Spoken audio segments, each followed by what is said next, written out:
fanany voninahitra fandarana afahanao mandre torolalana mazava ivoanao ao anatin'ny zavatsarotra misy anao ampy zay ny aretina ampy zay ny trosana matotra anao ampy zay ny fanilikiliana ampy zay ny enatra sy ny latsa tonga ny fotoana hitafinao hery sy voninahitra fanany voninahitra iarahanao amin'ny lehilahin'Andriamanitra Pasteur Isidore Andrianirina fifandraisana 033 40 324 74 fanany voninahitra.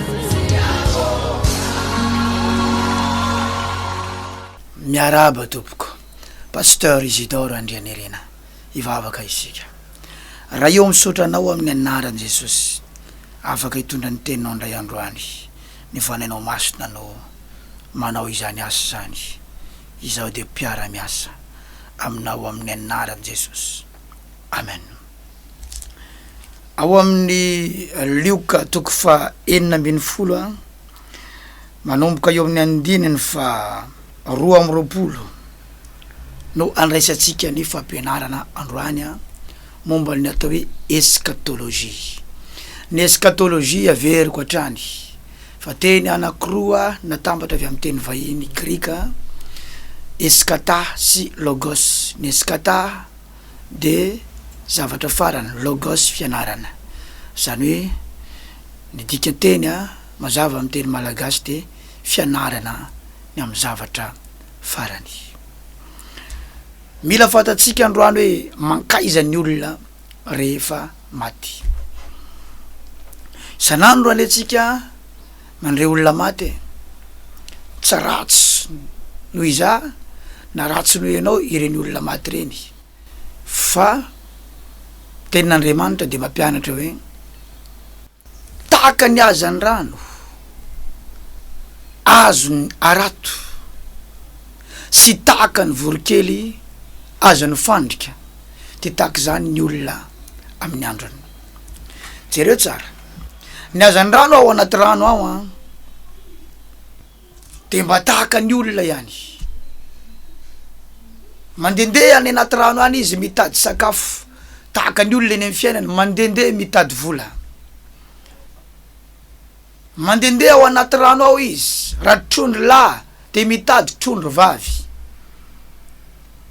de mifanambady eo de miteraka tahaka ny ataony olona ihany mivoaka ny trano izy andeha hitady vady na hoe karakara ny tokantranony isanandro satria ny trondro moa tsy fanambady tsiray trano mihitsy fa zany hoe isanandro izy na izy milalao mandendeha anaty rano miriaria anaty rano na izy misakafo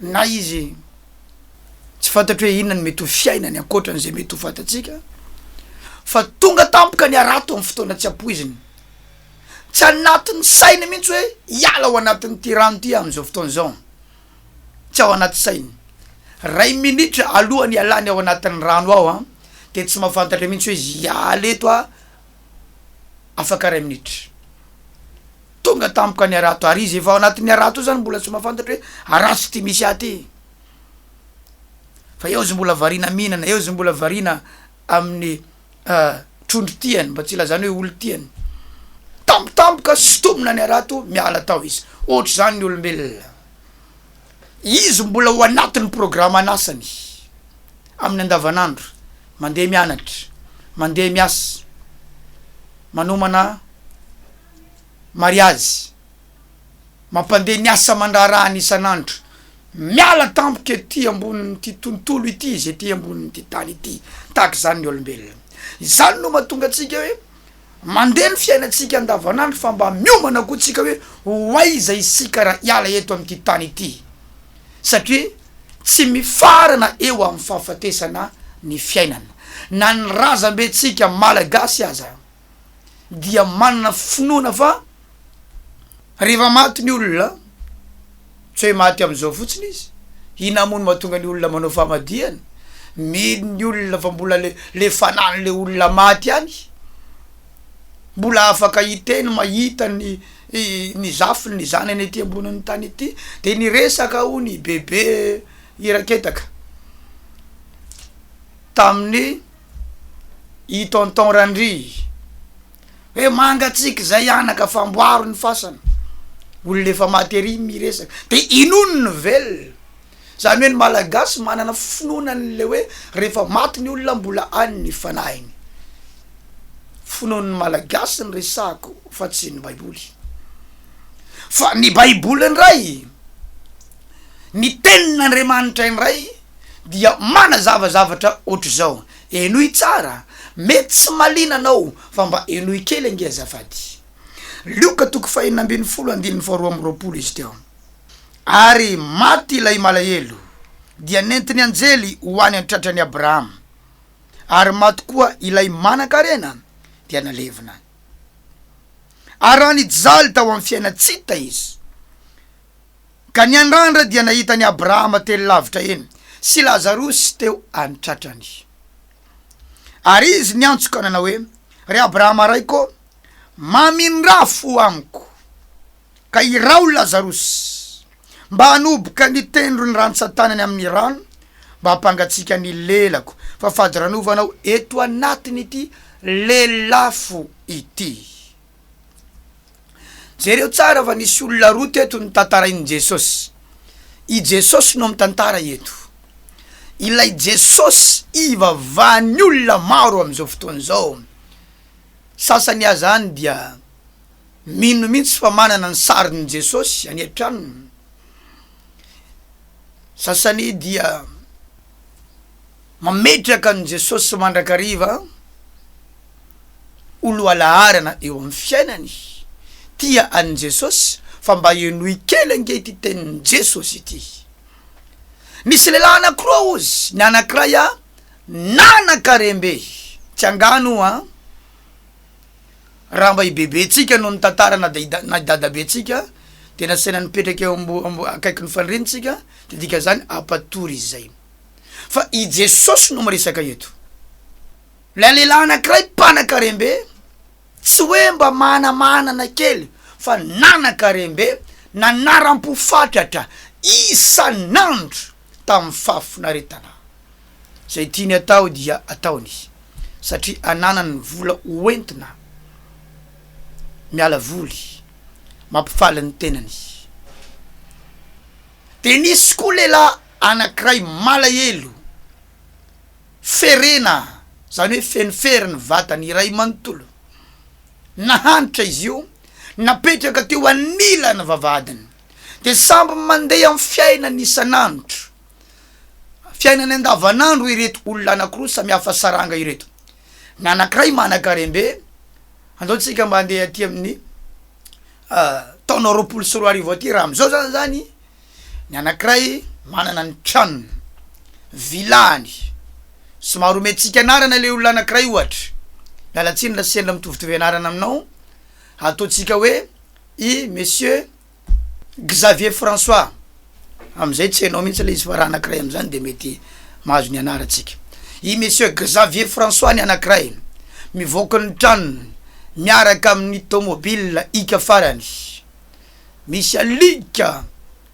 berger allemand reny aorinan'le tomobile ary feno alarma mandidina ny trano manan-karembe fa misy kosa olona anankiray eo anilany eo anilany vavadiny eo mahantra mijaly efa nomena moa ny anarany teo i Lazarosy tsy manan-kohanina fa isan'andro izy dia mangataka amin'ny mpanankarena eo amin'ny fotoana izy andeha angataka eo inona ny zava-misy tonga ny alika n'ilay mpanankarena mandeha milelaka ny feriny eo mijaly izy san'andro lay mpanankarena mandeha miantsena any amin'ny grande surface fa mivoaka ny trano supermarché miantsena provision mandritry ny ray volana na herinandro efa feno daholy ny anankiray kosa izay mba sombosombony sakafo azo hoan'ny alika eo no mba tsoponiny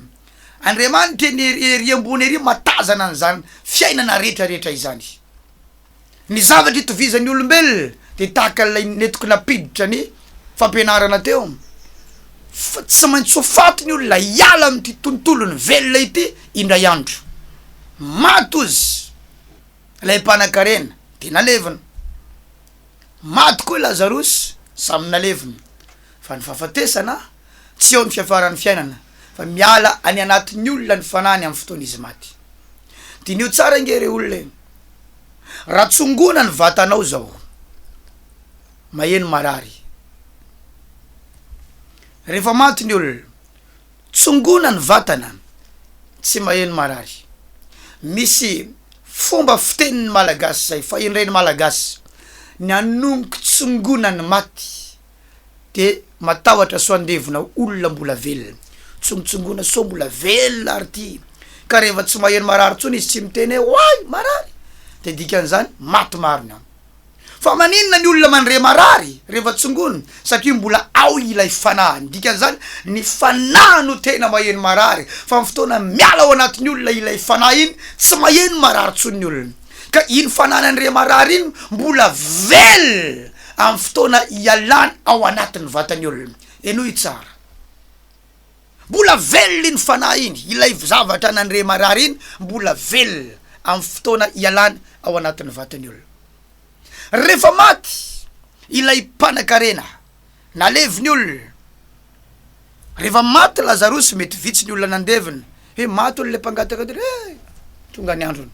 Fa rehefa maty ilay mpanan-karena embouteillage eny amin'ny arabe andevina manam-pahefana maro be no manotrina azy fa mifanohatra am'le zavatra nisy tamin'ny fahavelomany sy ny fandevenany ny toerana nisy azy. Hoy ny Baiboly raha nijaly tany amin'ny fiaina tsy hita ozy ilay mpanan-karena. Raha nijaly tamin'ny fiaina tsy hita ilay mpanan-karena dia niandrandra izy de nisy olona tazany. Nahita ny Abrahama teny lavitra teny izy sy Lazarosy teny atratrany. Enoy tsara azafady. Zany hoe rehefa maty ny olona tsy hoe mifarany ny fiainany fa mbola miaina izy any amin'ny tontolo anankiray, mbola mahafanta-javatra, mbola mahita ary mbola miteny, mbola miresaka, mbola mitoy ny fiainana. Zay ny atao hoe any ankoatra au-delà ozy ny teny vahiny mialatsika. De zao ny zavatra no teneny nambarany teto, nambarany Jesosy teto ny toerana nisy azy. Raha nijaly tany amin'ny fiainany tsy hita ozy izy any amin'ny fiainatsito, fiainatsito iny atao hoe helo na hoe Hades amin'ny teny grika. Raha nijaly tany amin'ny fiainatsito izy dia niandrandra nahita ny Abrahama teny lavitra teny sy Lazarosy teny atratrany dia niteny tamin'ny Abrahama hoe ry Abrahama raiko mamindrafo amiko irao i Lazarosy anoboka ny tendrony rantsan-tanany ty le rantsan-tanany amin'ny rano. Ataotsika hoe ty zao rano atsofoka ny rantsan-tanany anoboka ny tendrony rantsan-tanany amin'ny rano mba hampangatsika ny lelako fa fady ranovana loatra amin'ity ato anatin'ity lelafo ty. Iny misy goutte d'eau iny rano kely fotsiny. Zany zavatra mba ilainy mba sitrany ay misy rano kely fotsiny mba eo amin'ny lelako mba miova kely afarafaratsiny fa mijaly mafy ato anatiny ity lelafo ity. Taizany nisy azy tompoko any anatina lelafo no nisy azy. Io lelafo nisy an'ity mpanan-karena maty ity ny atao hoe helo, atsoitsika amin'ny teny tsotra hoe afo be, enfer. Tany ny toerana nisy azy. Fa nalavitra le afo be sy lay paradisa nisy any Abraham saingy mbola afaka ny fankahita. Fivadia tsaranga tampotampoka teo za tamin'ny fiainako iny veranga dia iry Lazarosy ry ndray sambatra sady miadany iry izy mitsangatsangana iry za mitsangatsangana isanandro isaky ny hariva rehefa avy manao ny asako mba mpandeha ny asako. Fa ity Lazarosy ty tety amboniny tany na fitsangatsanganana zany izy tsy vitany. Nijaly izy tao anatin'ny lelafo. Ry havana, oaiza ny fanahanao rehefa iala ao anatin'ny vatanao. Satria misy mizara roa ny mandrakizay. Ny anankiray paradisa, ny anankiray elo. Ny elo dia toerana fanasazina ny mandrakizay an'ireo olona tsy nibebaka, ireo olona tsy nino ny filazantsara. Inona ny atao hoe filazantsara? Ny atao hoe filazantsara dia Kristy maty noho ny fahotatsika, dia nalevina ary natsangana tamin'ny maty tamin'ny andro fahatelo, nakarina ho any an-danitra, nanomana fitoerana ho an'ny olona vonona andray ny famonjeny, ary ho avy indray handray ny olona nandray ny famonjeny ho any aminy ho any an-danitra. Zay ny atao filazantsara, izay tsy mino an'izany ka tsy nanaiky an'izany, tsy iaina am'izany, dia anisany ampijaliana mandrakizay ao anatin'io lelafo nisan'ilay mpanan-karena io. Fahatelo ny olona saziana any dia ireo tsy nanao ny sitrapon'Andriamanitra. Mpivavaka maro no tonga any, mpanompon'Andriamanitra maro, kristianina maro, olona nivavaka maro. Satria ny Matteo 7:1 dia milaza hoe maro nanao amiko am'izany andro izany ozy Jesosy hoe tompoko, tsy efa namoaka demonia tamin'ny anaranao va izahay? Tsy efa naminany tamin'ny anaranao va izahay? Tsy efa nanao asa lehibe maro tamin'ny anaranao va izahay? Dia maly ny tompo am'izany fotoan'izany izy hoe tsy fantatro ianareo hatrizay miala amiko ianareo mpanao meloko, satria tsy zay rehetra manao amiko hoe tompoko ozy no iditra amin'ny fanjakan'Andriamanitra, any amin'ny fanjakany lanitra, fa izay manao ny sitrapony raiko sy any an-danitra. Dikan'izany tsy hoe rehefa manao asan'Andriamanitra de miditra any an-danitra, tsy hoe rehefa mivavaka de miditra any an-danitra, tsy hoe rehefa hoe nandray an' Jesosy ianao de miditra any an-danitra, fa mila manao ny sitrapon'Andriamanitra, miaina amin'ny tenin'Andriamanitra. Ka ireto karazan'olona telo reto de tsy mankany amin'ny paradisy, fa any amin'ny elo mirehitr'afo anatin'ny lelafo ny hafarany. Ny olona tsy nibebaka, zany tsy niala tamin'ny fahotana, tsy nanary ny adalàna, tsy vonona nompon'Andriamanitra. De ny olona tsy nino ny filazantsara, ary ny olona izay tsy nanao ny sitrapon'Andriamanitra. Ny atao hoe elo de toerana fanasaziana mandrakizay an'ireo olona tsy nibebaka.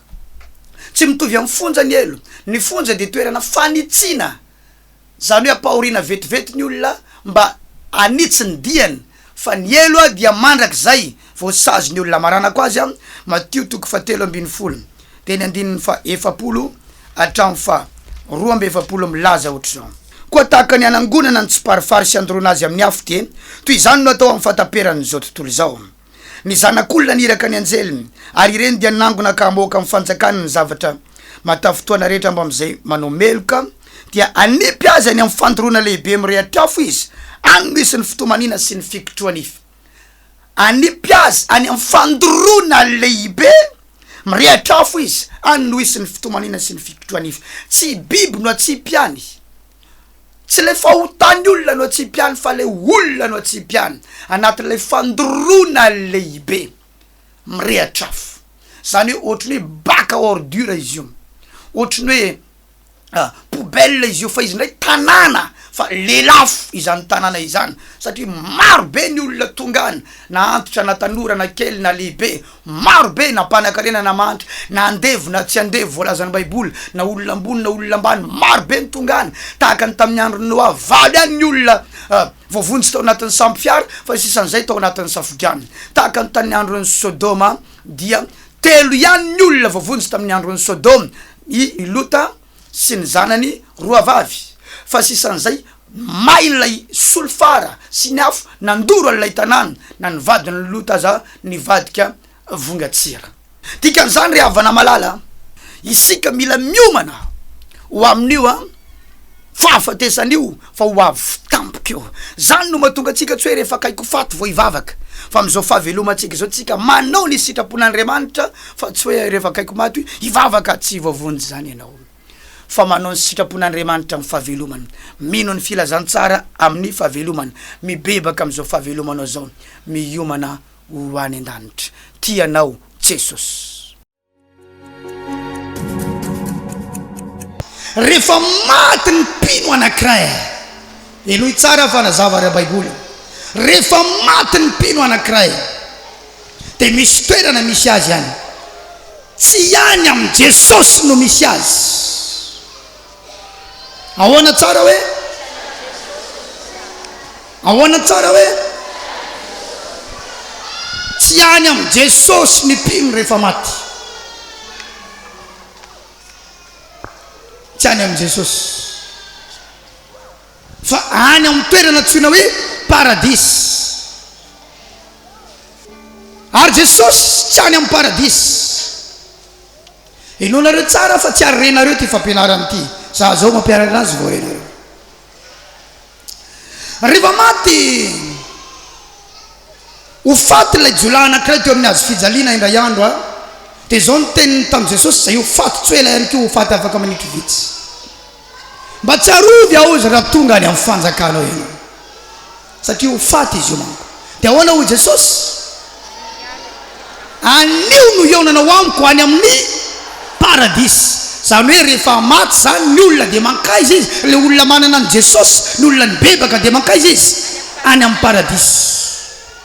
Anio ihany, zany hoe amin'ny fotoana zany ny olona ny bebaka, ny olona manana an'Andriamanitra, nanaiky an'Andriamanitra, vao maty izy tsy miandry raha pitso vao mankany amin'ny paradisy, fa eo no eo dia efa mankany amin'ny paradisy izy. Paradisy. Dia enonareo tsara, Jesosy maty iny nankaiza? Nankany amin'ny paradisy. Nankaiza hoe? Ary lay jolahy zay nibebaka maty iny nankaiza ihany koa? Fankahita izy Jesosy sa tsy nifankahita? Nifankahita toerana iray misy azy.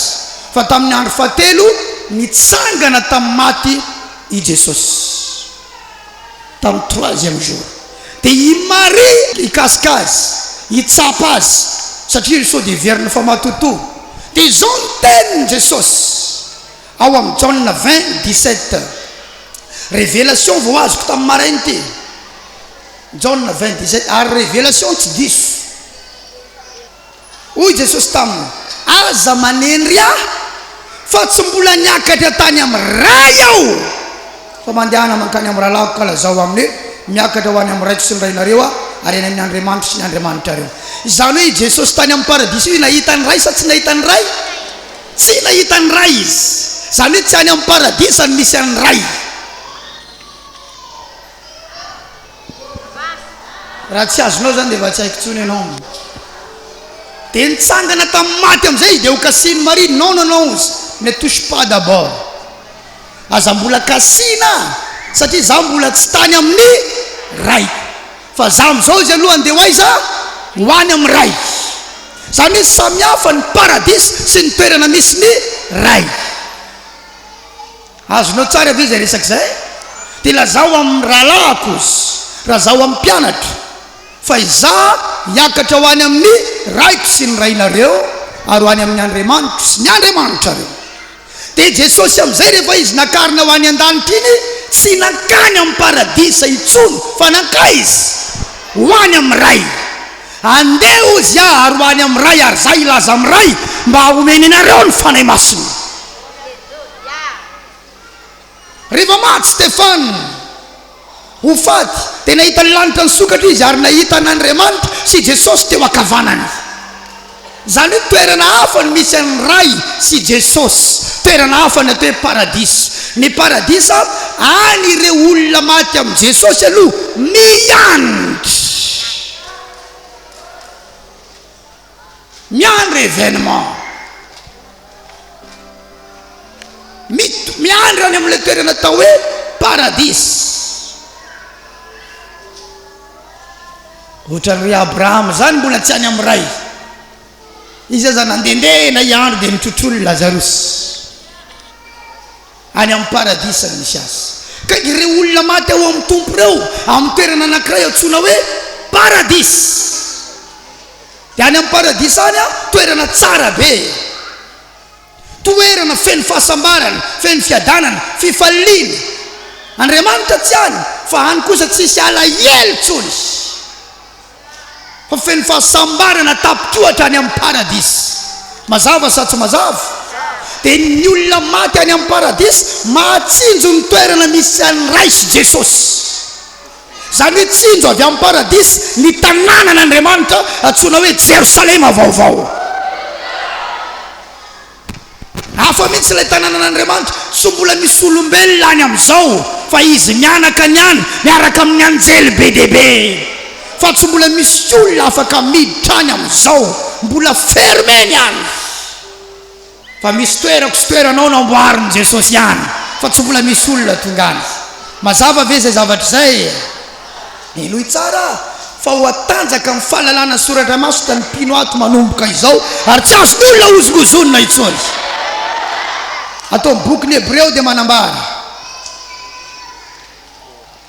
Hebreo 2:1-7 ireo rehetra ireo dia maty tamin'ny finoana kanefa tsy mbola nahazo ny teny fikasana fa nahatazana azy ny laviteny izy ka ravoravo ny arahaba azy tena naiko fa vahiny sy mpivahiny tendy ambony amin'ny tany izy le olona maty tamin'ny finoana zany izy daholo zany ry Abrahama ary Davida ny olon'ny testamenta taloha reny maty tamin'ny finoana ozy a dia tsy mbola tafiditra any amin'ilay teny fikasana inona le teny fikasana lanitra vaovao sy tany vaovao na hoe Jerosalema vaovao mbola tsy tafiditra any reo fa nahatazana azy ny laviteny izy ka ravoravo ny arahaba azy tsinjony any amin'ny toerana misy azy zany ireny tanàna nampahana tanàn'Andriamanitra dia ravoravo izy io le tanàna ahoana izy le ireny fa an'ilay tanàna no manny ho atsika tanàna fifaliana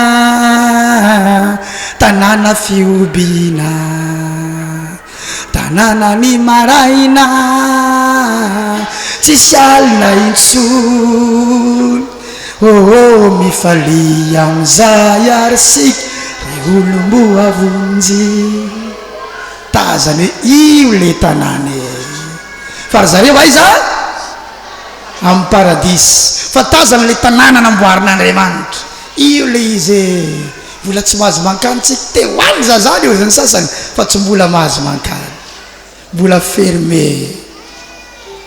fermé fijorona vavolobe